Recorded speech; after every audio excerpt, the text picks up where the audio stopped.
What's up, y'all? My name's Annie and I run the travel account Average Girl Does Cool Things. Did you know that on average, Americans take only 11 days off a year? Like, we are the worst when it comes to taking our paid time off. In fact, travel website Expedia just ran a survey and they found that only 65% of Americans intend to take all of the paid time off that's allotted to them each year. That's pretty abysmal. We treat time away from work as a guilty pleasure, when really it's essential to our well-being. Now, I travel over 30% of the year, both domestically and internationally. And I'm not a travel influencer, I'm not a digital nomad. I have a demanding full-time corporate job. But over the years, I've developed strategies to take more time off, to travel the world, and to still show up and perform at my job. So this video is the ultimate guide to taking more PTO. In it, I'm going to break down the 4 biggest obstacles to taking more time off: money, time, energy, and emotions. And I'm gonna give you strategies to overcome each one, because I want you to take all the vacation time that you can and go create a life that you love. So without further ado, let's get into it.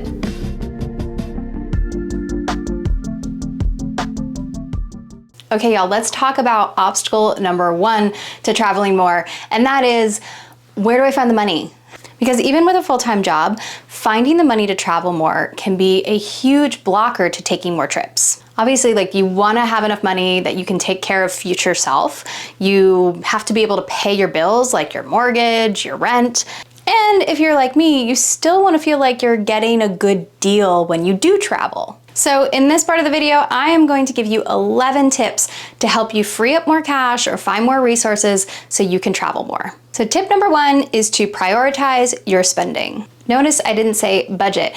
Budgets are all well and good, but budgets can drive a scarcity mindset. When you think about budgets, do you think about abundance or restriction?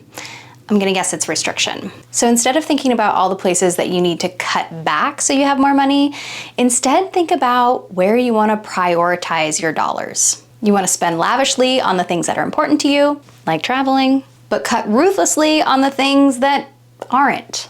Personally, for me, that looks like taking a bunch of trips every year and spending $30,000 a year on travel, but I drive a 20-year-old car that, like, every day it starts up is a good day. The car is not a priority to me, but taking that trip to Indonesia is. Tip number 2 is to sign up for all of the rewards programs. If you're not already capitalizing on your existing travel by being a member of your airline and hotel rewards programs, then you need to get on it ASAP. And don't just sign up with your frequent favorites, sign up with everybody. 2 reasons for that. 1, kind of like credit, you want to be earning years of status with these different programs. So, like, start now, even if you don't have a foreseeable trip with one of those in the future. 2nd, because those vendors that maybe you're not using may have a transfer arrangement with the vendors that you are using, which leads me to tip number 3. Tip number 3 is to look for transfer opportunities.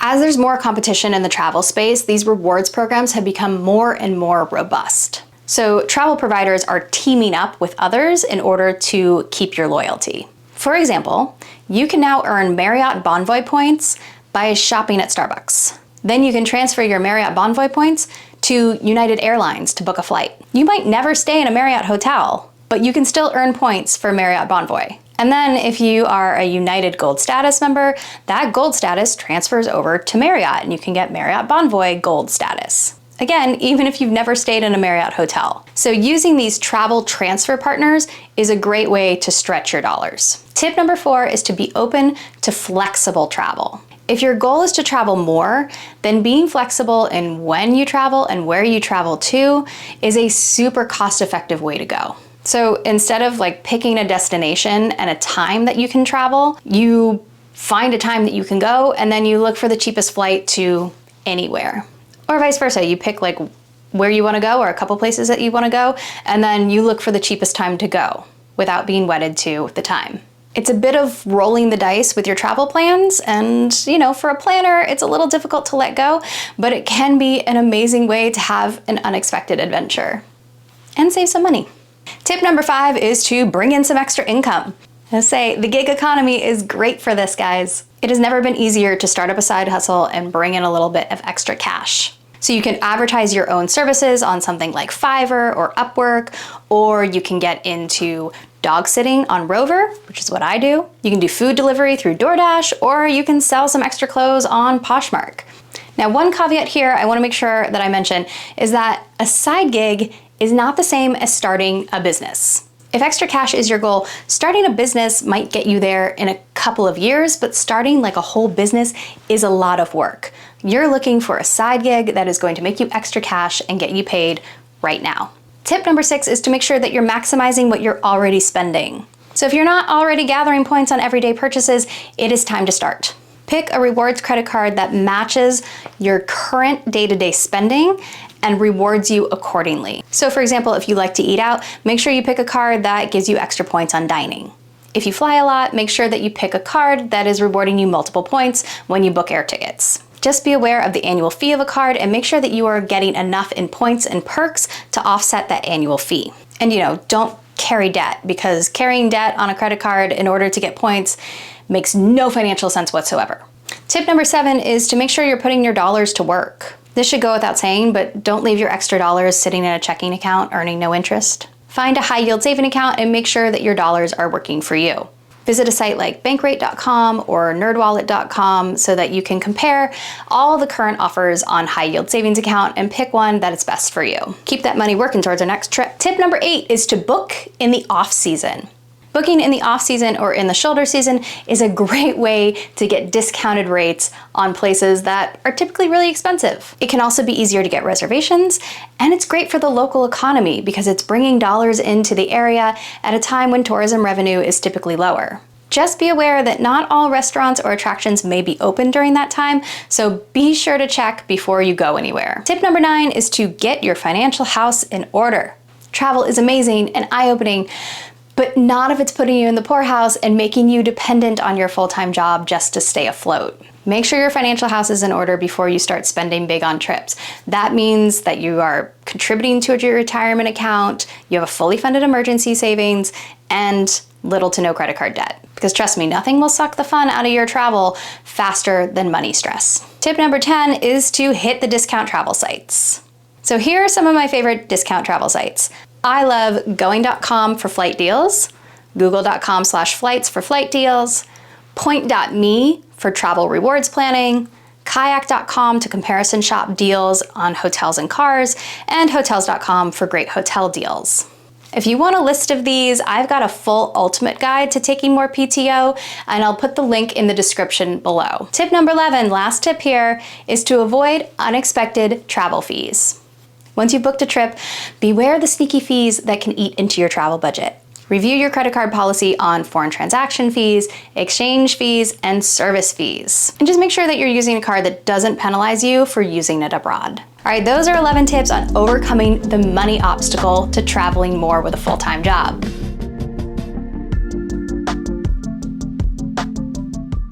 All right, y'all, let's get into obstacle number 2, time. Time is probably the most obvious obstacle to traveling more. You might be limited in how much time you can take away from your job, but I've put together 8 tips here that hopefully can help you to find more time to take off and to maximize the time that you do have. Tip number 1 is to capitalize on your freebie days. So in order to take time off, you need to know how much you have available to start with. So start by pulling your days off calendar from your HR department and adding those days to your calendar. These are days that your company already gives you for holidays or other recognized events. So you can count these as freebies towards your vacation time. Tip number 2 is to know your PTO rules. PTO, paid time off, every company has different rules here. So you want to grab your policy from your HR department and make sure that you know it inside and out. Here are 4 questions that you should be asking them. Number 1, how many days are you entitled to a year? Number 2, can you carry over PTO at the end of the year, or does it expire or pay out? Number 3, are you eligible for more days after a certain number of service years? And number 4, are there any restrictions in taking your days off? Knowing the answers to those questions is going to help you plan ahead and maximize the time that you do have off. Tip number 3 is to save up your PTO. Now, this may or may not apply to you here, but find out if your company allows you to carry over PTO into the new year. If so, this can be a great way to save up for like a mega year of travel. Just like you save up your money to pay for more flights and more hotels, this is a great way to save up more time so you can take more time off throughout the year. Tip number 4 is to avoid burning your PTO getting to your destination. When I say avoid burning your PTO to get to a destination, I'm really talking about the transit time it takes to get to wherever you're going to. So think of it this way. If you leave on a Thursday morning to go from the West Coast to the East Coast of the US, that's a 5-hour plane ride, plus a 3-hour time change, plus like an hour getting to and from the airport. That's already 10 hours that you've burned just getting to your destination. Instead, fly out Thursday afternoon or Thursday evening. Then just grab an airport hotel to crash. You'll save a whole day of PTO on Thursday, and you'll wake up with like a full day to explore on Friday. Tip number 5 is to take advantage of business trips. If you already have a job that allows you to travel, like you're already ahead of the game. First of all, you have an opportunity to collect your points and miles with your business travel. So that's huge because you're not paying for it. Second, chances are your travel is taking you through a major airport hub.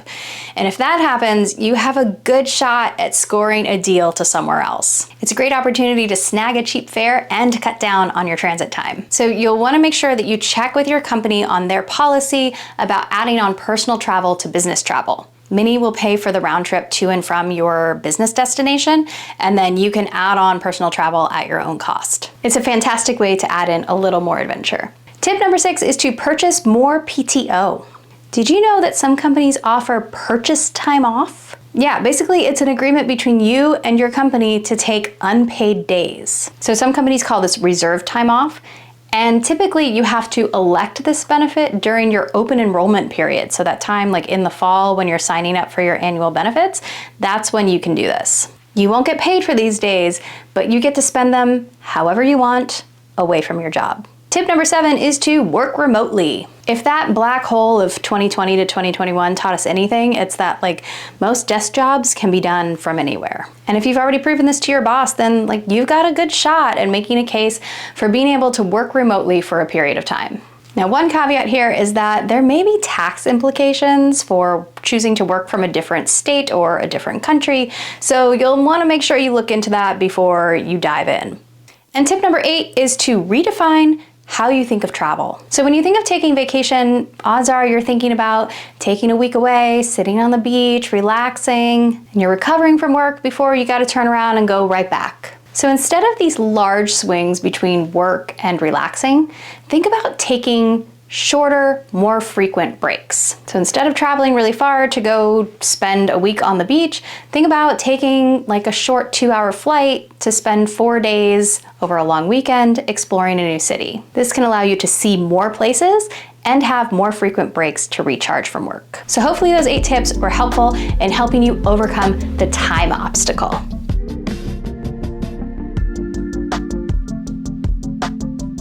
Welcome to obstacle number 3.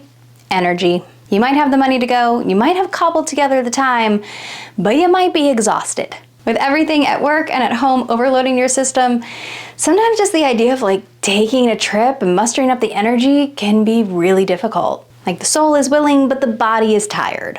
So in this section, I've got you covered with 5 tips to increase your energy for traveling. Tip number 1 is to orient your life around how you want to live. So one of the drawbacks to hitting this point in your life where you have a great career, you're building this life you love, is that you feel like you have to have it all and do it all. And like maybe you can, but chances are not all at the same time. So don't be afraid to prioritize whatever is most important to you in this season of life. It's only a season. So if travel is important to you right now, now may not be the time to buy a house or start a family. Doesn't mean you're saying no to it, you're just saying no right now. This can seem like a really, really big one, I get it, but personally I have experience in this. I decided I wanted to travel more and I actually sold my house. I found that I was spending too much time staying at home, I was spending all of my money putting into this house, and I was feeling like physically and emotionally stuck. So I decided to sell it. and I made a bunch of money, and I used that money to travel, and I rented a place that was just like lock and leave it, and I went and had my adventures. And when I was ready to come back and have a little bit more balance, I took some of the money I set aside from that sale and I bought myself a small condo that's more conducive to the lifestyle that I want to live. It was a big, scary step, but it was so worth it. And I promise you can do something big like that too. Tip number 2 is to get better rest while you're traveling. Anyone who's taken an international trip will tell you that the time zone change and jet lag is very real. It takes a toll on your internal clock, that's for sure. So here are some tried and true solutions that can help. Number 1, drink water like it's your job. Dehydration makes jet lag symptoms so much worse. You can even take a hydration supplement like Element or Noon. That can be really helpful, but you wanna make sure that hydration is your priority. And with that, you should avoid alcohol on the plane. I know people don't like to hear this.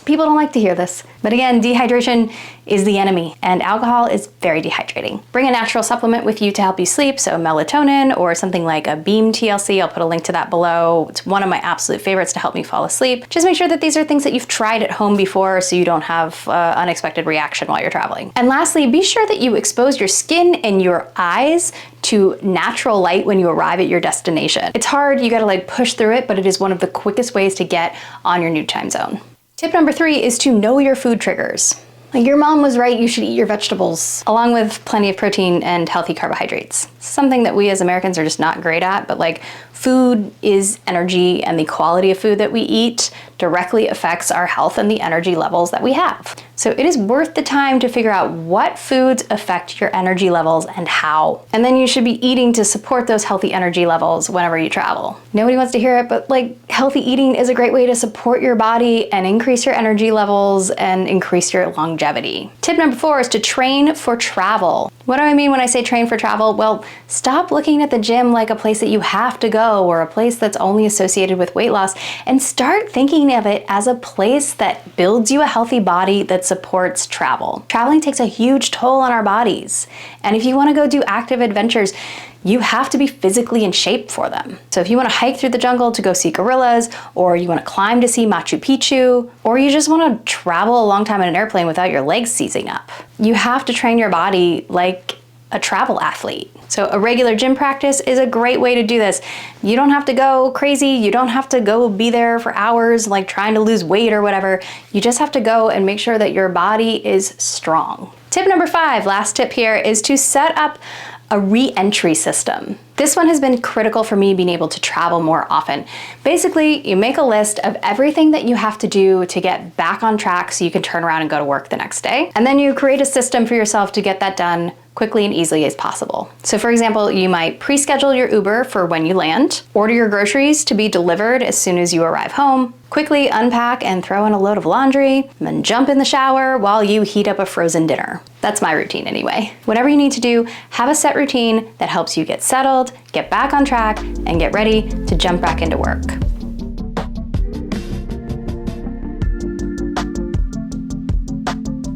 Welcome to overcoming our last obstacle.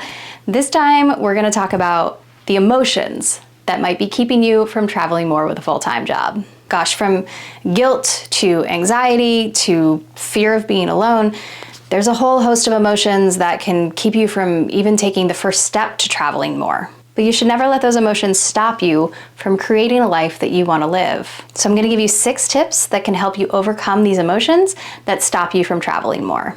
Step number 1 is to do a fear-setting exercise. So if you're somebody who catastrophizes, like you are constantly worrying about all the things that could go wrong and it's stopping you from even getting started, it's time to take a look into why you're doing that. Because you're just stopping yourself from enjoying life to its fullest. Of course, the first option always is to work with a professional therapist. Therapy is good. I'm a fan. Highly recommend. Short of that, there's this thing you can do called fear setting. It was popularized by Tim Ferriss, the productivity guru. I will put a link to his blog post around fear setting below, but basically it's an exercise where you go through all the things that you're afraid of and you keep leading yourself down this path to decide, like, is it worth overcoming? It can be really, really helpful if you're somebody who just keeps getting stuck and like can't even get started. So tip 1, go do a fear setting exercise. Tip number 2 is to Let go of the guilt. Whether it's guilt for spending your hard-earned money or guilt for leaving your team alone, you gotta let that go. Your PTO is part of your compensation. You don't say no to your paycheck, so why are you saying no to your PTO? Take it. If you've done your job right as a manager, your team will survive without you. Feeding that travel urge will fill your soul so you can return to work motivated, happy, and ready to dive in. Tip number 3 is to capture everything. If negative emotions are tricking you into avoiding travel, then flip the script and focus on the positives. One of the best ways to do this is to keep a travel journal and then reflect back on how you transform throughout the process. So keep a journal for each trip and add all of your ticket stubs, your brochures, and your pictures so you have something to revisit whenever the travel blues call. Tip number 4 is to learn to be okay being alone. Traveling alone can be super, super scary. I get that. I feel that too. But sometimes there is nobody to go with. And if you're waiting for somebody to travel with, you could be waiting a really long time. So practice being alone with your thoughts. Take baby steps. Go out to dinner by yourself. Plan a staycation. Spend an evening alone without the TV on or without your phone in your hand. Learn to love your own company because you don't want to miss out on an experience just because nobody else could go with you. Tip number 5 is to know before you go, because nothing cures anxiety about the unknown better than knowing. So doing some research on what to expect when you get to wherever you're going to can help you navigate the unexpected. So you want to review sites like TripAdvisor.com, which will help you with reviews on hotels and restaurants. And then you also want to go take a look at government websites like state.gov. State.gov will advise you on any potential travel hazards to tourists. You also want to make sure that you sign up for STEP, which is the Smart Traveler Enrollment Program. So this is a free resource that the State Department offers. You go in, you let them know your email address and your travel plans, the travel dates, and then they will send you email updates on any potential hazards that might occur wherever you're going. It also gives the State Department your emergency contact information in case there is an emergency in wherever you are and they have to evacuate, then they know that you're in the country and they're gonna come looking for you, which always makes me feel a little bit better. By the way, I have a whole host of videos on this channel about what to expect in different destinations, so make sure that you're subscribed so you can check those out. And tip number 6 is to find like-minded people. Nothing will make you travel more than having a group of friends who like to travel with you. So sign up for your dream group adventure, even if you've never traveled with that company before, because it's a great opportunity to network with people who also want to travel more and to make some really great friends that you can adventure with in the future. So that's it. That's the ultimate guide to traveling more with a full-time job. I hope that was helpful. You can download the full guide at the link below in the description. And if you have any tips to share with this community on taking more PTO, I'd love to hear them. Please leave them in the comments below. Until next time, go create a life you love. Bye.